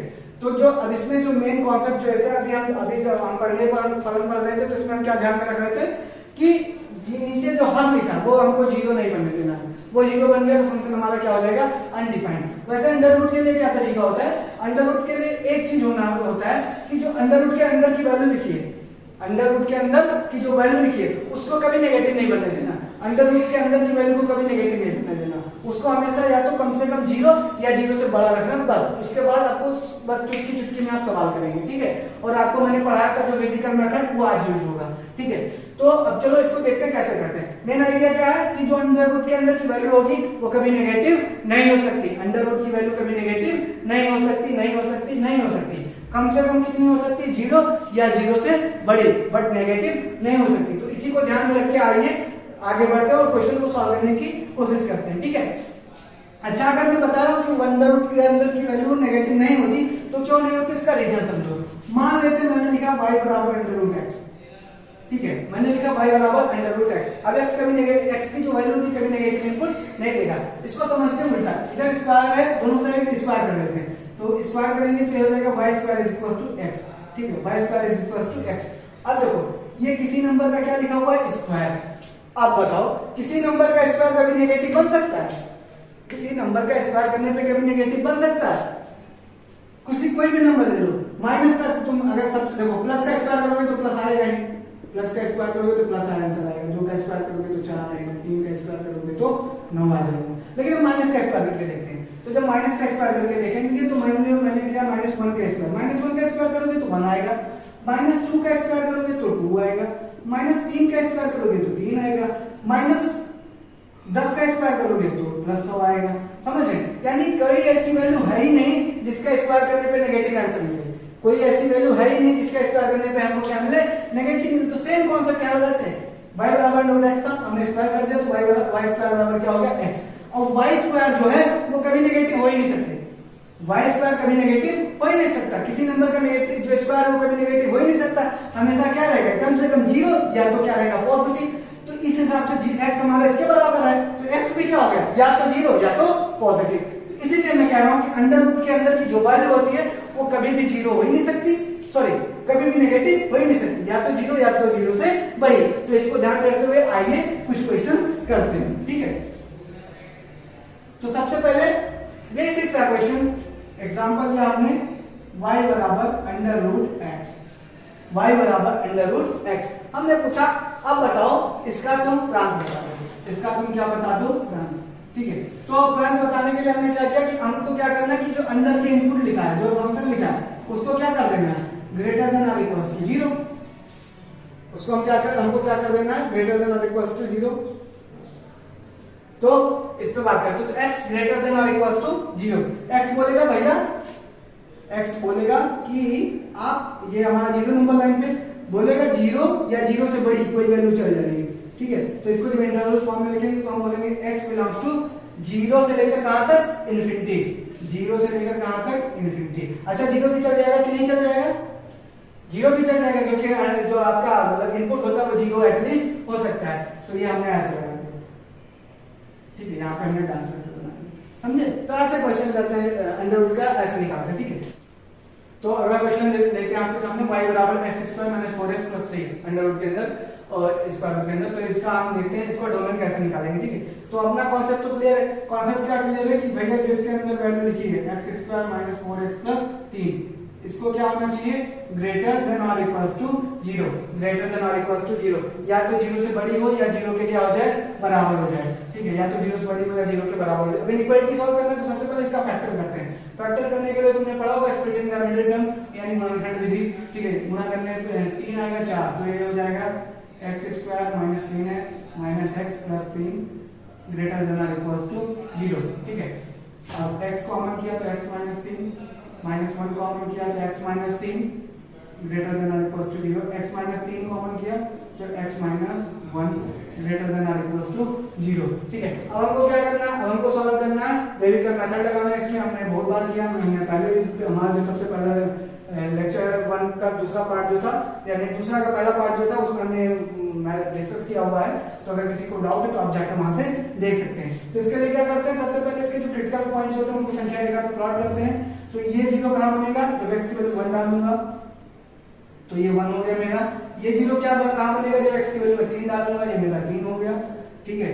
और उसके बाद फिर क्या करते थे, इधर इन्फिनिटी होता है, इधर माइनस इन्फिनिटी होता है। उसके बाद अल्टरनेट प्लस माइनस का चिन्ह लगाते हैं। तो इसके इधर हम क्या लगाएंगे, प्लस, फिर ये वाला यहाँ से इसकी पावर 1 है मतलब विषम है तो चिन्ह बदल देंगे। फिर ये अगला 1 यहाँ से आया है, इसकी भी पावर कितनी है, 1 मतलब विषम, तो चिन्ह बदल के क्या कर देंगे, प्लस कर देंगे। अब हमको क्या लेना है, ग्रेटर देन 0। ग्रेटर देन 0 का मतलब धनात्मक, तो ग्रेटर देन 0, तो ग्रेटर देन 0 मतलब यहाँ वाली वैल्यू लेनी है और यहाँ से यहाँ वाली वैल्यू लेनी है। ये प्लस वाला रीजन ये है और प्लस वाला रीजन ये है। तो मेरा जो डोमेन आएगा वो आएगा x बिलोंग्स टू, ठीक है, कहां से कहां तक, -इन्फिनिटी से 1 को लेना है कि नहीं लेना है, इक्वल टू का साइन लगा है, इसका मतलब 1 को हमको लेना है और 3 को भी हमको लेना है। तो जब लेना होता है तो ये वाला ब्रैकेट ऐसे कर देंगे, ठीक है। अच्छा यूनियन कहां से कहां तक, 3 से लेकर इन्फिनिटी तक, ये हो गया हमारा इसका डोमेन। समझ में आएगा। तो इतना सिंपल सा कॉन्सेप्ट होता है। अगला क्वेश्चन, एक और क्वेश्चन करते हैं, ठीक है, नोट कर लीजिए इसे, ठीक है, नोट कर लिया होगा आपने। अब मैं लिखता हूं अगला क्वेश्चन, ठीक है। एकदम डोमेन एकदम मैं आपको एकदम समझा के छोड़ूंगा, एकदम हलवा चीज है, जरा सा भी दिक्कत नहीं है। y बराबर x² - 1, y बराबर x² - 1, ठीक है। अब x की वैल्यू डालनी है तो सबसे पहले पता है क्या करना है, x² - 1 को ग्रेटर देन और इक्वल टू 0 करना है। फिर इसका क्या करेंगे, फैक्टर कर देंगे, a² - b² लगा दिया तो क्या हो जाएगा, a + b एक ब्रैकेट में, a - b एक ब्रैकेट में और ग्रेटर देन और इक्वल टू 0। संख्या रेखा बनाया, इसके क्रिटिकल पॉइंट्स लिखे। ये वाला 1 डालने पे 0 हो गया, ये वाला -1 डालने पे 0 हो गया। अल्टरनेट प्लस माइनस लगाएंगे, इधर प्लस माइनस प्लस, क्योंकि कहीं पावर और है नहीं तो ज्यादा दिक्कत होगी नहीं। हमको क्या लेना है, ग्रेटर देन और इक्वल टू 0 मतलब इससे यहाँ का ये वाला फिर ले लेना है और इससे इधर का फिर ले लेना। ये वेरिएबल मेथड से होता है। अगर आपको नहीं पता तो आप जाके मेरे पुराने वीडियोस देख सकते हैं, वहां से आपको सीखने को मिल जाएगा। तो x क्या हो जाएगा, इधर -इन्फिनिटी इधर +इन्फिनिटी, तो x हो जाएगा -इन्फिनिटी से -1 को भी लेना है। यूनियन यहाँ पे 1 को काउंट करना है क्योंकि इक्वल टू लिखा 1 से लेकर इन्फिनिटी, तो जो इसको काउंट करना है उसको ये वाला ब्रैकेट और ये रखते हैं। ये हमारा आ गया इस क्वेश्चन का डोमेन, ठीक है। तो इसको भी आप नोट कर सकते हैं, ठीक है। अच्छा आगे बढ़ते हैं, एक और क्वेश्चन लेते हैं आपके सामने, ठीक है। देखो मैं इतने सारे क्वेश्चन सीरीज प्रैक्टिस करवा रहा हूँ कि आपको डिफरेंट टाइप के क्वेश्चंस का थोड़ा आइडिया हो जाए, ठीक है। अगला क्वेश्चन, अब यहाँ से थोड़ा आपको ध्यान रखकर दिमाग लगाना। y बराबर आ गया अपना x अपॉन अंडर रूट, ठीक है। y बराबर x upon under root x² - 3x + 2, x² - 3x और प्लस में 2, ठीक है। y बराबर x² - 3x + 2। इस क्वेश्चन को करना है। इस क्वेश्चन को करने के लिए, ठीक है, वही चीज ऊपर से तो कोई दिक्कत नहीं, नीचे वाले से दिक्कत है। तो x² - 3x + 2, x square minus 3x plus 2, ठीक है, x square minus 3x plus 2। इससे हमने बात की तो हमें पता है अंडर रूट के अंदर लिखा है मेरा 3 यार 3 सोच बन जाता है, x square minus 3x plus 2। इससे हमने बात की ये अंडर रूट के अंदर लिखा है, अंडर रूट के अंदर लिखा है, तो इसका मतलब क्या होगा, ये 0 से बड़ा होगा या 0 के क्या हो सकता है, बराबर। ये तो हमें पता है, लेकिन इस केस में हम 0 के बराबर इसको नहीं कर सकते, क्योंकि अगर x square minus 3x plus 2 आपका 0 बन गया तो नीचे, अभी मैंने बताया पिछले थोड़े पहले के क्वेश्चंस में कि अगर नीचे 0 बन गया, यहाँ पे अगर इक्वल को आपने 0 लिखा इतना बराबर 0, ग्रेटर देन 0 चलेगा, लेकिन चूंकि हमको पता है अंडर रूट का जब डोमेन निकालते हैं तो हम क्या करते हैं, अंडर रूट के अंदर की वैल्यू होती है वो ग्रेटर देन और इक्वल टू 0 रख देते हैं। बट अगर अभी इसको यहाँ पे हम 0 के बराबर रख देंगे तो समथिंग अपॉन 0 क्या बन जाएगा, इनफिनिटी। तो इसलिए इस केस में हमको इक्वल टू का साइन हटा देना है, केवल ग्रेटर देन 0 के लिए इसको सॉल्व करना है, ठीक है। तो इसको सॉल्व करते हैं, इसको सॉल्व करने में मुझे लग रहा है कोई ज्यादा आपको दिक्कत नहीं होगा। इसका गुणनखंड विधि से गुणनखंड कर लेते हैं। हमने x कॉमन किया तो ये हो गया x माइनस 2, हमने माइनस 1 कॉमन किया तो ये हो गया x माइनस 2 ग्रेटर देन 0। अब इसमें से हमने x माइनस 2 कॉमन किया तो x माइनस ये बचा x माइनस 1, ये ग्रेटर देन 0। हमने गेबिकर मेथड लगाया, नंबर लाइन बनाया, नंबर लाइन पे हम अपना इनपुट्स लिखते हैं। x की वैल्यू 1 डालने पे 1 माइनस 1 ये 0 बन रहा है, तो यहाँ पे मेरा 1 हो गया। x की वैल्यू 2 डालने पे 0 बन रहा है, तो यहाँ पे मेरा 2 हो गया। उसके बाद अल्टरनेट प्लस माइनस लगाते हैं, ये मेरा प्लस माइनस प्लस, समझ में आई बात। इधर हो गया माइनस इनफिनिटी, इधर हो गया प्लस इनफिनिटी। अब इसका जब डोमेन लिखेंगे तो डोमेन लिखेंगे x बिलोंग्स टू, डोमेन लिखेंगे x बिलोंग्स टू r, आप कुछ भी रियल नंबर लो, ठीक है। आप x बिलोंग्स टू, सॉरी, ठीक है, मैं कहां चला गया था, ठीक है। तो इस बार जो इसका हम वो लिखेंगे डोमेन, वो क्या लिखेंगे, x जो आपका वो होना चाहिए माइनस इनफिनिटी से 2, माइनस इनफिनिटी से 2। अब इस बार ध्यान रहे, इस बार 2 को हमको शामिल नहीं करना है क्योंकि इक्वल टू नहीं है, तो इस बार हम ऐसा ब्रैकेट बनाएंगे यूनियन, फिर क्या हो जाएगा 1 से लेकर इनफिनिटी, तो ये हो गया हमारा डोमेन। तो ये क्वेश्चन आपका हो गया, ठीक है। अब आपके सामने मैं 1-2 क्वेश्चन दे रहा हूं जो आपको होमवर्क करना है, ठीक है, वो क्वेश्चन आप करके मुझे बताएंगे। तो पहला क्वेश्चन मैं आपको देता हूं, एक होमवर्क क्वेश्चन है आपके लिए, y बराबर under root x square minus 9 upon x minus 5, ठीक है। और एक और क्वेश्चन दे देता हूं मैं आपको, y बराबर अंडर रूट